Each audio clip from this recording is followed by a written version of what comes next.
आज हम एक पूरी प्रक्रिया पढ़ेंगे जिसका नाम है संविधान संशोधन प्रक्रिया। अब संविधान संशोधन प्रक्रिया इंग्लिश में इसे हम बोलते हैं कॉन्स्टिट्यूशन अमेंडमेंट प्रोसीजर। एक एक करके चीज़ों को समझते हैं। सबसे पहला पॉइंट है संविधान। तो हम जानते हैं कि हमारा कॉन्स्टिट्यूशन है। कॉन्स्टिट्यूशन में एक प्रियम्बल है, जैसे हम क्या बोलते हैं, प्रस्तावना। 22 भाग है, 395 आर्टिकल्स है, अनुच्छेद है, और 12 अनुसूचियां हैं।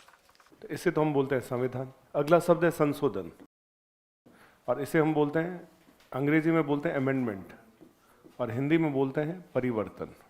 इसके लिए एक शब्द और लिया जा सकता है, परिवर्तन। संविधान को चेंज करना। क्या करना? चेंज। अब जो संशोधन है ये किस तरीके से हो सकता है? तो इसमें 3 बातें आती है। एक आता है एडिशन, एक आता है डिलीशन, और एक आता है मॉडिफिकेशन। संविधान को बदलने का मतलब उसमें कुछ जोड़ा जा सकता है, उससे कुछ घटाया जा सकता है, और उसमें कुछ मॉडिफिकेशन किया जा सकता है। तो ये हो गया संविधान। इसके अंदर यदि हम कोई एडिशन करें, इसके अंदर हम कोई डिलीशन करें, या इसके अंदर हम कोई मॉडिफिकेशन करें, तो उसको हम क्या बोलते हैं? संविधान संशोधन। तीसरा शब्द है प्रक्रिया। तीसरा शब्द क्या है? प्रक्रिया। तो प्रक्रिया समझने के लिए हमें क्या करना है? संविधान में संशोधन 3 तरीके से होता है। साधारण बहुमत से। अब ये साधारण बहुमत से किसके द्वारा?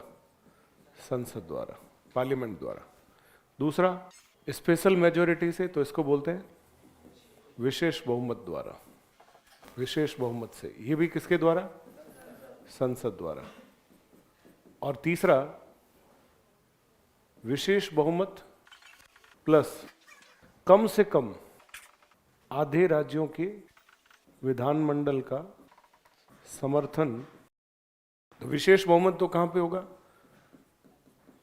संसद द्वारा। और आधे राज्यों का मतलब कितने राज्य हो गए? कम से कम 15 स्टेट। कितने स्टेट भाई? 14 भी मान लो आप, कि 14 राज्यों की असेंबली से परमिशन लेना जरूरी होगा। तो देखो, संविधान में संशोधन के कितने तरीके हो सकते हैं? तो यहां पे प्रक्रिया में हमने लिखा 3 तरीके। कितने तरीके हो सकते हैं? 3। लेकिन ये जो विशेष बहुमत जहां शब्द आता है ना, ये हमारे संविधान के एक भाग में है 20। कौन सा भाग है? 20।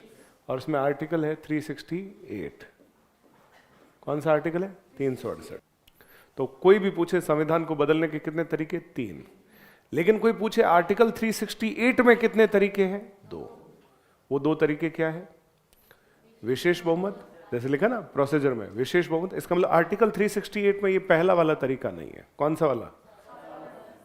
ये दूसरा तरीका है, और ये तीसरा तरीका है। यानी भारतीय संविधान को बदलने के लिए 368 में जो विधियां हैं वो 2 ही है।